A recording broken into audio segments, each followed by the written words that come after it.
상 29장 10절로 19절 말씀을 다 함께 큰 목소리로 합독합니다.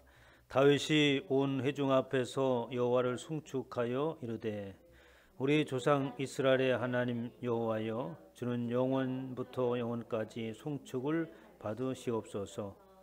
여호와여, 위대하심과 권능과 영광과 승리와 위엄이 다 주께 속하여 싸우니 천지에 있는 것이 다 주의 것이로소이다.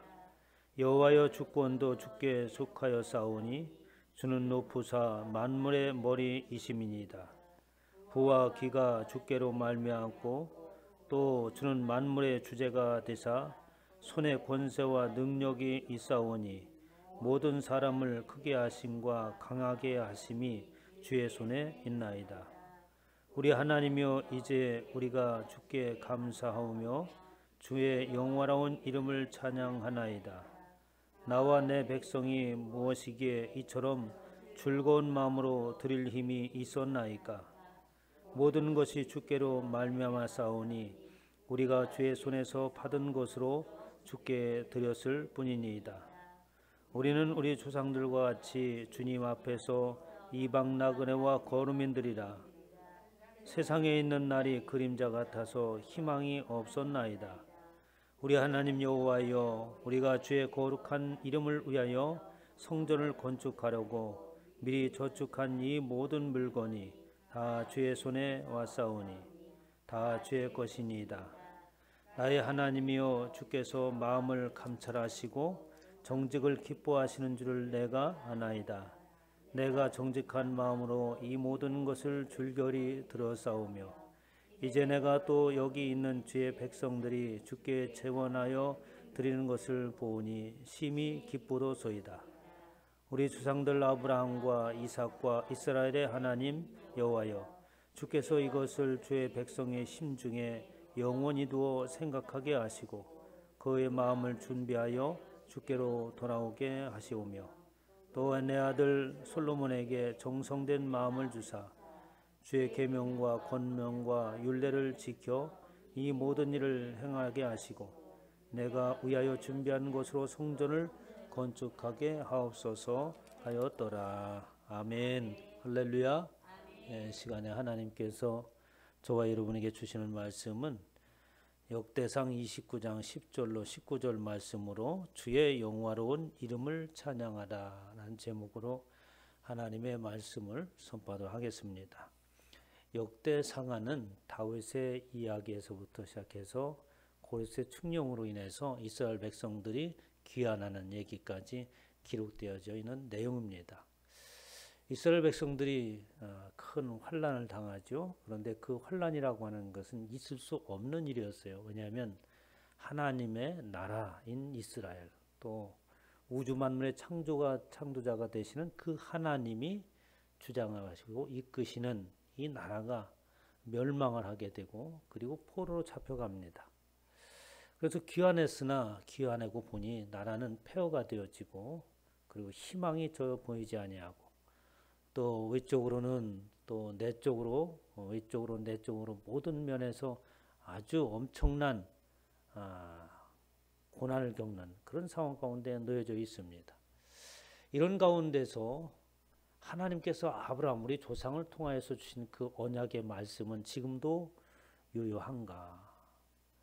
그리고 하나님은 여전히 우리와 함께 하시는가? 라는 이런 문제에 답을 주는 말씀이 바로 역대상하의 말씀입니다. 그 답의 내용은 더 설명드리지 아니하여도 우리가 알 수 있는 것이죠.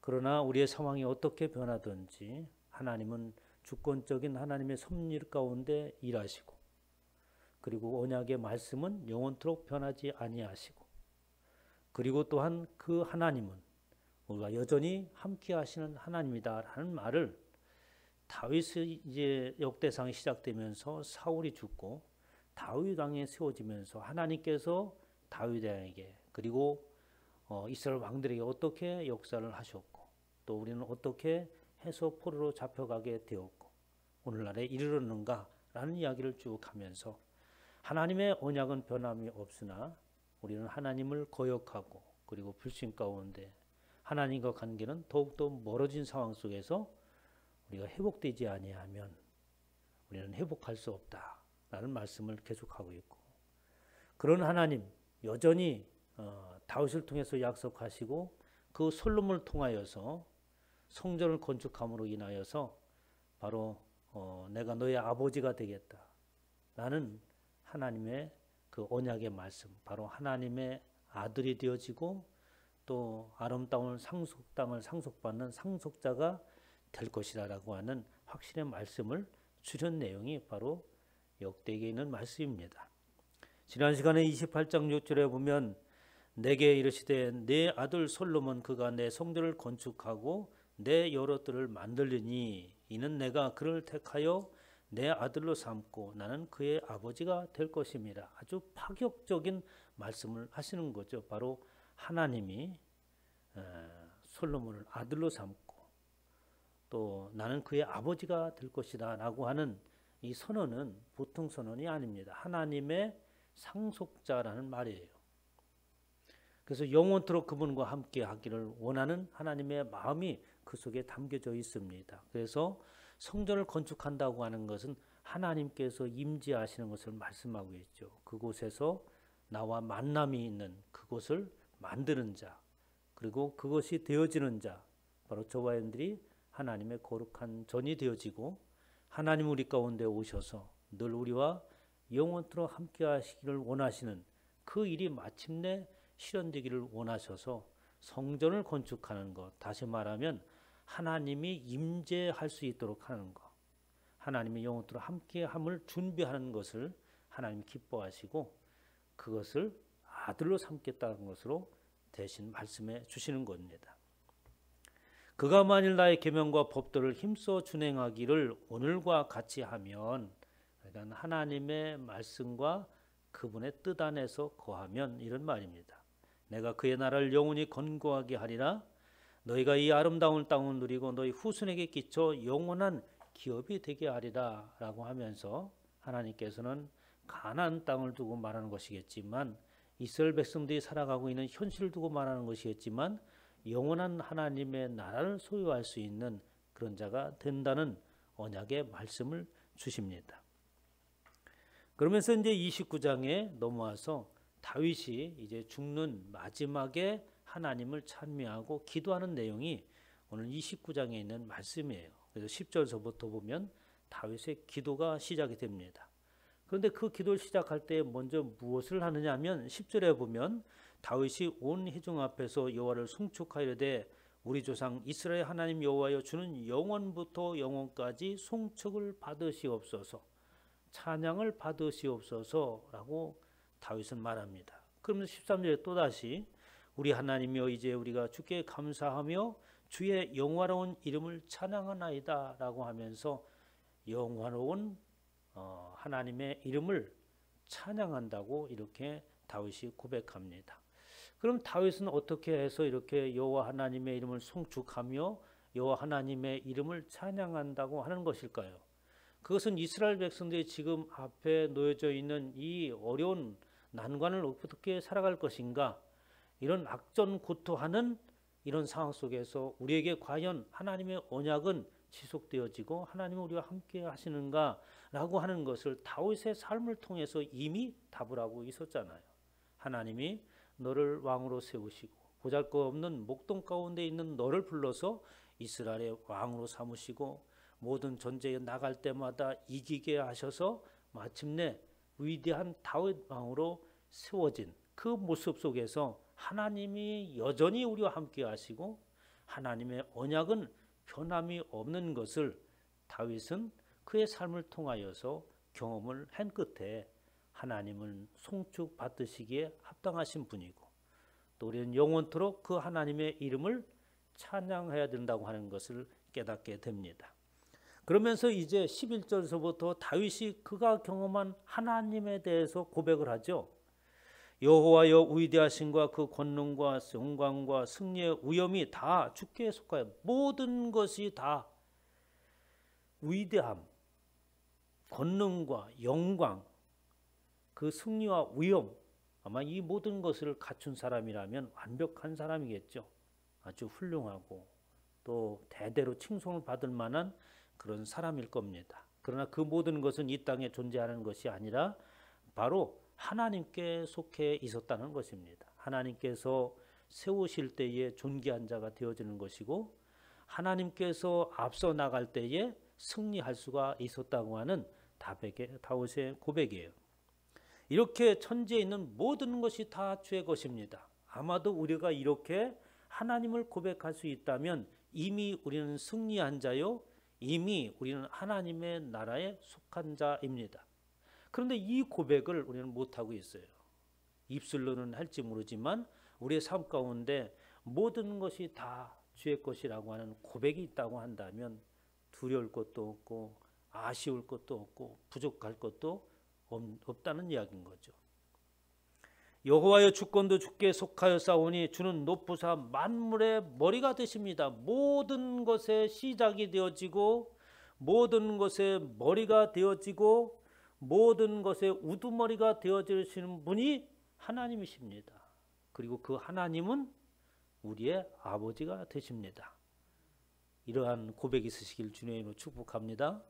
우리의 삶에 늘 이런 고백이 있다고 한다면 여러분이 어려움과 또 이기지 못할 극한 혼란에 처했을 때에 이러한 고백이 있다면 하나님께서 우리를 인도하심을 경험할 수 있는 거죠.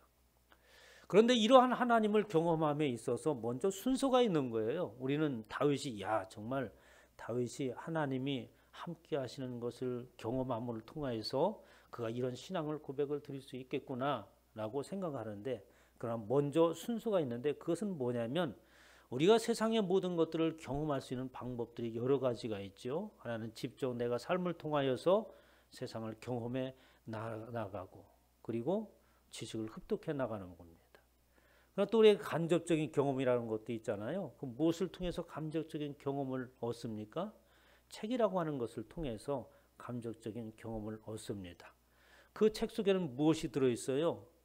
그 어떤 사람이 경험한 경험담을 써오는 것이죠. 그래서 그것을 읽음으로 인하여서 그가 경험한 효과가 나의 삶 가운데 반영되어지고 그리고 그 효과를 나타낼 수 있도록 하는 것이 바로 책이라는 것이고 우리는 그것을 통해서 간접적인 경험을 통하여서 또 우리가 여러 가지 지식을 가지고 그리고 세상을 살아갈 수 있게 되는 거죠. 그러면 우리에게 필요한 경험들은 하나님을 직접적으로 처음부터 말씀할 수 있느냐? 아닙니다. 우리 하나님을 간접적인 경험을 통하여서 하나님을 대할 수 있습니다. 그것은 무엇이겠습니까? 바로 성경을 통하여서 하나님을 경험한다고 하는 것이죠. 성경을 통해서 하나님을 경험하는 것은 왜 그러냐면 하나님께서 당신 스스로 자신을 나타내 주셨기 때문에 그 위의 것으로는 우리는 어떻게 하나님을 알 수 없기 때문입니다. 모세가 하나님의 부르심을 받습니다. 그리고 가시돌기 나무에서 하나님의 부름을 받고 섰을 때에 이스라엘 백성을 애굽에서 이끌어내라고 하는 하나님의 명령을 받죠. 그때에 모세가 여러 가지 구실을 대면서 하나님 당신은 누구십니까? 이스라엘 백성들이 당신의 이름을 묻는다면 뭐라고 대답해야 됩니까? 이 말 속에는 뭐 여러 가지 뜻이 있겠지만 어떻게 하면은 하나님이 되심을 우리가 알 수 있고 어떻게 이야기를 해야 되겠습니까? 라는 말이 그 속에 담겨져 있습니다. 그러자 하나님께서 대답을 하시죠. 출애굽기 3장 14절에 뭐라고 얘기합니까? 하나님이 모세에게 이르시되 나는 스스로 있는 자다라고 이렇게 말씀을 하십니다. 스스로 있는 자가 너에게 말한다라고 말씀하시는 거예요. 스스로 있는 자라고 하는 것은 여러 가지 뜻을 가지고 있습니다. 하나님, 그분을 표현할 때에 어떻게 스스로 존재하시는 분, 그 이상 어떻게 표현할 수 있는 방법이 없는 것이죠. 나는 그 존재 자체가 된다. 그리고 그 존재하심을 그리고 저와 여러분들을 통하여서 현실적으로 나타내기를 원하신다는 뜻이 하나님의 이름이에요. 그래서 어떤 학자가 이렇게 얘기해요. 하나님의 이름은 뭐냐? I am이다. I am이 하나님 뜻이다. 히브리어로 얘기하면 예흐예 아세로 예흐예 이렇게 얘기하는 것이지만 나는 하나님이시다. 나는 나이다. 라고 하는 것이 하나님의 이름이라고 이렇게 말씀해 주세요. 그러므로 우리는 하나님의 이름을 무엇을 통해서 우리는 알 수 있어요? 성경이라고 하는 그것을 통해서 간접적인 경험을 하는데, 그 간접적인 경험을 우리는 어떻게 믿음이라고 하는 그 바탕 위에 세울 때에 그 하나님의 경험들이 우리 가운데 나타나는 줄 믿으시기 바랍니다.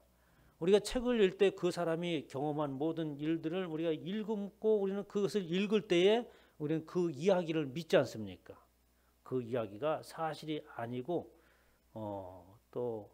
뭡니까? 하나의 소설이라고 한다면 그냥 이야기로서 그치겠지만, 그러나 그것이 어떻게 참다운 그의 인생의 모든 이야기를 했을 때 우리 그것을 믿잖아요. 이렇게 하나님의 말씀은 나는 하나님이시다, 존재하는 그분이시다, 모든 것의 머리가 되시고 모든 것의 시작이 되어지는 바로 노시라고 하는 그런 분이다 라고 말을 했을 때 우리는 그것을 어떻게 알 수 있어요? 우리가 그것을 어떤 사람의 이야기를 듣고 믿는다고 하는 것은 사실은 우리 가운데 먼저 그것을 믿을 수 있는 선지식이 있기 때문에 그것을 믿는 거예요. 그러나 하나님에 대해서는 우리에게 선지식을 가지고 있지 않았잖아요. 그렇기 때문에 우리는 무엇으로 그것을 경험합니까? 믿음이라고 하는 것을 통하여서 하나님을 간접적으로 경험을 하기 시작을 합니다. 그런 간접적인 경험들이 하나님의 말씀하시는 것을 믿음으로 인하여서 이제 출발하게 되면 그것이 저와 여러분의 삶의 현실 가운데서 실제적인 경험이, 실제적인 하나님을 만날 수 있다고 하는 이야기인 거죠. 이것이 바로 다윗이 하나님을 경험하고 하나님을 만난 과정입니다. 그래서 하나님은 늘 당신에 관해서 말씀을 하세요. 이사야서 43장에 보면 계속해서 나는 여호와다 라고 하면서 나 자신이 누구인가를 계속해서 말씀을 하십니다. 이사야서 43장에 보면 나 곧 나는 여호와라. 그런데 나 곧 여호와는 뭐냐? 나 위에 구원자가 없다라고 말씀을 하세요. 이런 말은 다섯 말을 표현하면 나 위에 세상에서 훌륭한 사람 아무도 없다. 우리가 이런 얘기를 사람들에게 듣는다고 한다면 우리 믿을까요? 안 믿을까요? 믿어지지가 않죠. 무슨 소리 하고 있는 거야? 응? 나같이 똑똑한 사람도 있는데 이렇게 이야기할 수 있을 겁니다. 그러나 하나님은 말씀을 하시죠. 나는 여호와다. 나 위에 구원자가 없다라고 단언을 하십니다. 내가 알려주었으며 구원하였으며 보였고 너희 중에 다른 신이 없나니 그러므로 너희는 나의 증인이고 나는 여호와라. 나 외에 다른 이가 없나니 나밖에 신이 없느니라. 너는 나를 알지 못하였을지라도 나는 내 뜰을 동일 것이요 라고 얘기해요. 이스라엘 백성들 향해서 많은 말씀이에요. 나는 여호와인데 내가 나를 알지 못할지라도 나는 내 뜰을 동일 것이다. 네가 나를 알지 못하더라도 나는 나 하나님의 여호와 하나님의 계획이 있기 때문에 그 계획으로 너를 준비하고 그리고 그 목적을 이룰 수 있도록 철저히 준비시키겠다라고 하는 말이 띠를 동일 것이다 라는 거예요. 우리는 그 띠를 동인다, 진리의 허리띠를 띠고 이런 말씀하지 않습니까? 뭔가를 준비한다는 말인 거죠.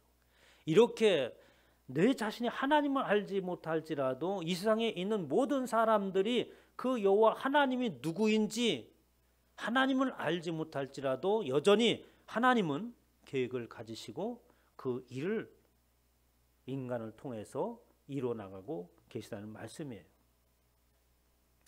해 뜨는 곳에든지 지는 곳에든지 나밖에 다른 이가 없는 줄을 알게 하리라. 나는 여호와라. 나는 빛도 짓고 어둠도 창조하며 내 평안도 짓고 환난도 창조하니 나는 여호와라. 이 모든 일을 행하는 자라 하였노라 라고 하면서 하나님 자신에서 계속해서 소개를 하고 있고 우리는 그것을 믿습니다. 왜냐하면 그분 위에 자신에 대해서 말할 분이 없고 그분 위에 인생의 구원의 문제를 해결할 수 있는 분이 없기 때문에 그러는 것이죠.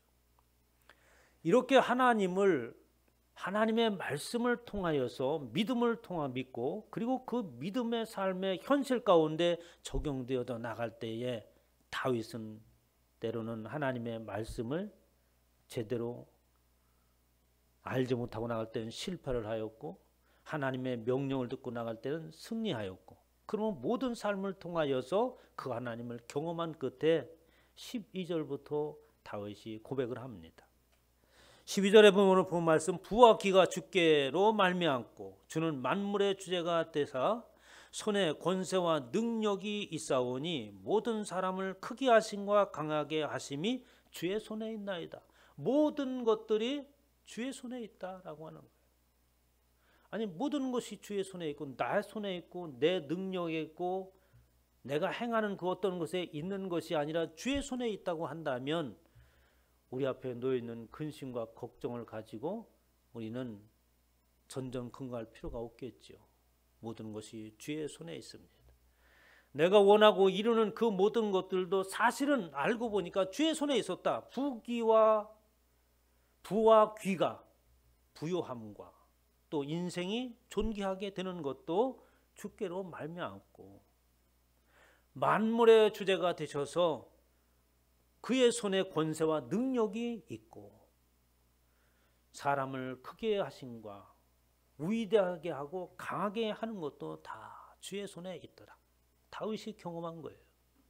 사실은 우리도 신앙생활 하면서 이러한 경험이 있어야 되겠죠. 이미 우리 가운데 사실은 그런 경험도 있습니다. 저와 여러분들의 능력을 가지고 과연 무엇을 행할 수 있었겠어요? 능력이 있다고 착각하고 살아가는데 그 결과는 허무한 것들이 너무나도 많이 있잖아요. 우리의 뜻대로 되어지지 않는 것을 볼 수 있습니다. 다윗은 그렇게 고백을 하는 거예요. 모든 것이 하나님의 손에 있었다. 그러면서 오늘 본 말씀 29장의 마지막에 다윗이 하는 이야기가 있습니다. 그가 나이 많아 늙도록 부하고 존귀를 누리다가 다윗이 죽는 끝에 얘기를 하는 거예요.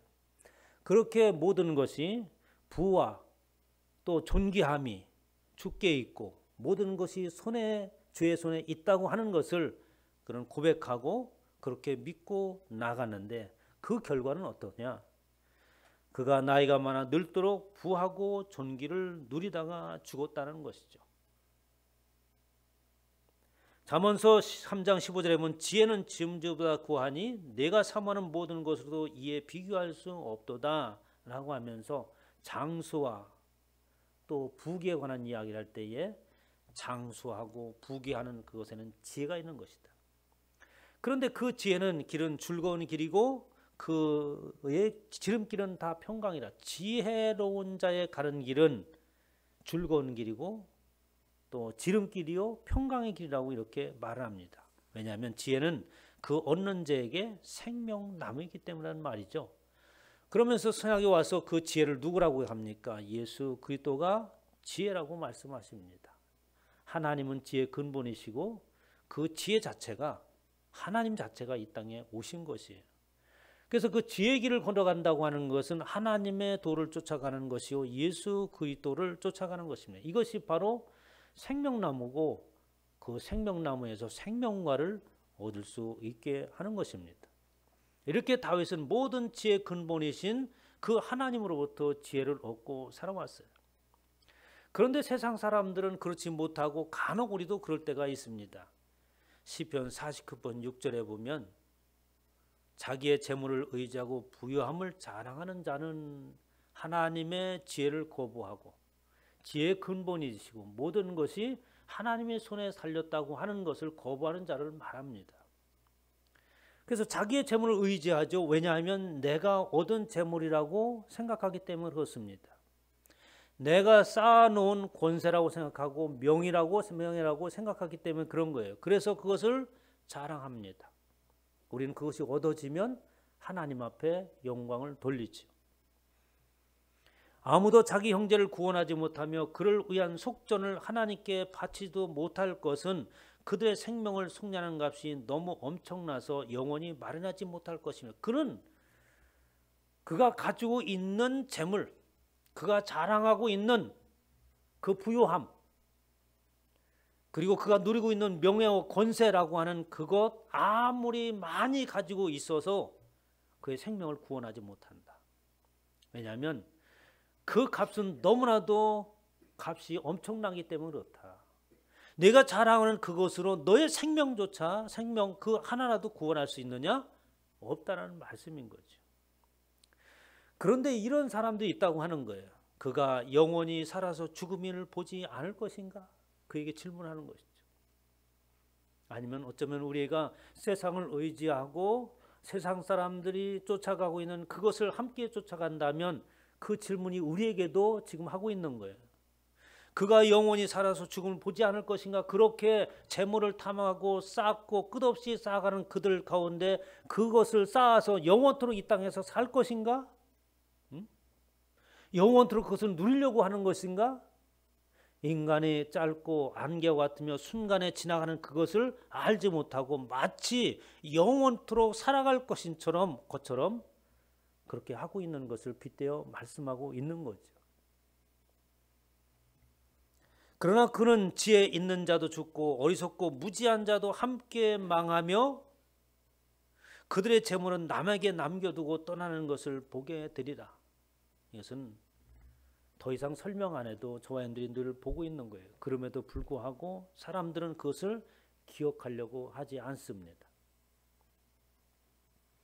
이어서 14절에 보면은 나와 내 백성이 무엇이기에 하나님께서 나를 이렇게 부요함을 누리게 하시고 또 존귀한 자로 세워주셨는데 나는 과연 그럼 처음부터 그러한 자였는가? 라는 이야기를 하는 거예요.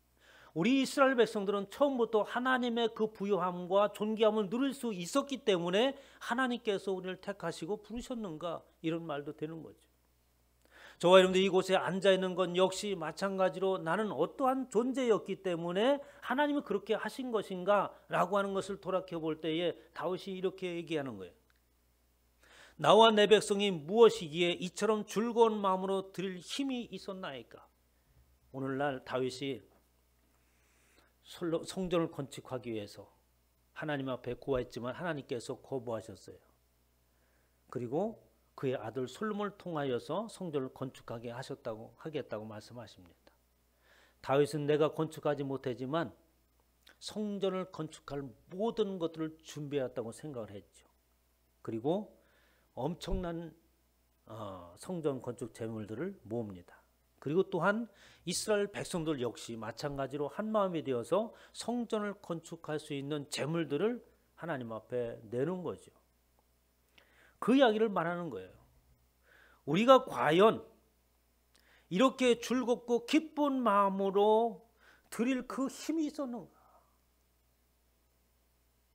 우리가 과연 이렇게 하나님이 주시는 부요함을 누리고 그리고 그 안에서 기뻐하고 즐거워할 수 있는 그런 것이 있었고 이제 모든 것들이 하나님께 속해는 그것을 우리에게 공급받음으로 인해서 우리가 사는 것을 즐겁게 느끼면서 이렇게 하나님 앞에 드릴 수 있었는가? 모든 것이 주께로 말미암았사오니 우리가 주의 손에서 받은 것으로 주께 드렸을 뿐입니다. 놀라운 고백 아니겠어요? 모든 성도들이 아마도 이러한 마음을 가지고 있다면 그의 재물이 넘칠 겁니다. 그리고 이전을 통하여서 엄청난 일을 행할 수 있을 거예요. 작년에 올해 이제 마지막이 다가오니까 작년이라고 부르는데 올해 우리가 사랑의 울타리라고 하는 것을 하자고 준비하고 기도했습니다. 그런데 엄청나게 우리 작은 교회에서 했잖아요. 이거 장학금 내놓는 거 쉬운 거 아닙니다. 동사무소에 돕고 또 이번 그 크리스마스 때는 우리 헌금 전액을 또 모자라면 보태야겠죠. 그렇게 해서 요양원에 그 외롭고 소외된 사람들을 위해서 뭔가를 할 수 있다고 하는 그 자체가 대단하지 않습니까? 이 땅에는 모든 교회들이 우리 교회가 재정을 저렇게 사용한다고 한다면 아마도 교회를 나무랄 사람 아무도 없을 것 같아요. 왜 우리는 그렇게 할 수 있습니까? 모든 것이 어떻게 주께로부터 받은 것이다. 내가 가진 것은 아무것도 없다는 거예요. 11조의 개념이 그렇습니다. 11조의 개념이라고 하는 것은 내가 버는 것에서 10분의 1을 드립니다. 이런 개념이 아니에요. 하나님께서 열을 다 나에게 주셨고 하나님께서 그 9을 나에게 쓰게 하셨으니 내가 10분의 1을 드리는 것은 너무나 당연한 겁니다. 이겁니다. 꼭 거꾸로 생각하면 안 돼요. 내가 보는 게 아니에요. 모든 것이 주께로부터 왔으니 너무나도 드리는 것은 당연합니다. 이런 고백인 거죠. 그러니까 다윗이 그 많은 것들을 준비하여서 성전을 건축할 수 있도록 한 겁니다. 15절에 보면 우리는 우리 조상들과 같이 주님 앞에서 우리 이스라엘 백성들을 돌아보자. 지금 다윗이 그런 얘기하는 거예요. 마지막에 죽기 직전에 하나님을 찬미하면서 그리고 그 내가 경험한 하나님을 말하는데 우리 조상들을 한번 돌아보자. 아브라함 때부터 살아온 우리 조상들, 하나님의 부름을 받고 갈대아 우르 지방을 떠난 그 아브라함 우리 조상, 그런 누구의 나그네의 삶을 살았다. 주님 앞에서 이방 나그네와 거르민들이라 하면서 우리 조상들은 지금까지 살아온 모습들이 나그네 살며 거르민이다. 이 땅에 속한 자가 아니고 이 나라에 적을 두지 못하는 사람이 거르민이에요. 일본에 사는 사람 우리 민족을 뭐 거르민달이라고 하지 않습니까? 일본에 국민으로서 인정하지 않는 것. 지금도 많은 갈등을 가지고 있잖아요. 우리는 이 나라에 속하지 않았다.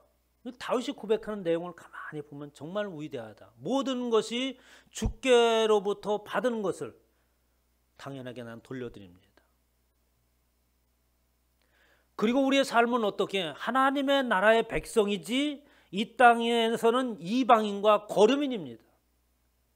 앞서 말했던 것처럼 그는 죽음을 보지 아니하고 이 땅에서 영원히 살려는가? 우리는 이방인과 거류민이라고 하는 것을 잊지 않기를 주님의 이름으로 축원합니다.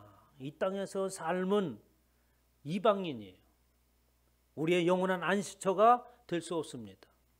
이 땅의 삶은 이 나라의 국민이 아니라 하나님의 나라의 백성이 될 자로서 거류민으로서 살아가는 거예요. 언제라도 하나님의 부르심이 있으면 가야 되는 존재입니다. 미련 없이 손을 털고 나갈 수 있는 자가 되어야 되는 거죠. 그뿐만 아니라 이 세상에 있는 날이 그림자 같아서 희망이 없었다. 어쩌면 우리의 고백과 같은 이야기 아니겠습니까? 예수 그리스도를 만나기 전에 우리는 과연 무슨 희망으로 살았는가? 예수 그리스도를 만나기 전에 희망 찾고 날로 막 그냥 사업이 번창하고 이런 분들이 알아서 귀여운 사람이 있습니까? 그것이 인생의 다고 큰 축복으로 착각하고 사는 거죠. 저와 여러분들에게 사실 고난이라고 하는 것은 하나님을 알게 하신 축복입니다. 이스라엘 백성들이 그거예요. 우리가 이렇게 살고 많은 어려움과 환난과 고난 가운데 우리 이스라엘 백성이 사실 소수민족이잖아요. 아주 작은 나라, 지금도 작은 나라지만 그렇게 희망이 없던 우리를 하나님께서 당신은 우리의 삶 가운데 경험하게 하시고 하나님의 부요함이 있게 하시고 존귀한 자로 삼았다는 말씀이죠. 그러므로 시절 내가 정직한 마음으로 이 모든 것을 줄결이 들어싸우며 이제 내가 또 여기 있는 주의 백성이 주께 자원하여 드리는 것을 보니 심히 기쁘도소이다. 내 아들 솔로몬에게 정성된 마음을 주시고 내가 위하여 준비한 것으로 성전을 건축하게 하옵소서라고 하면서 다윗이 마지막 기도를 하고 다윗이 죽는 내용이 오늘 본문 29장에 있는 말씀입니다. 사랑하는 성도 여러분, 우리는 주의 영화로운 이름을 찬양해야 됩니다.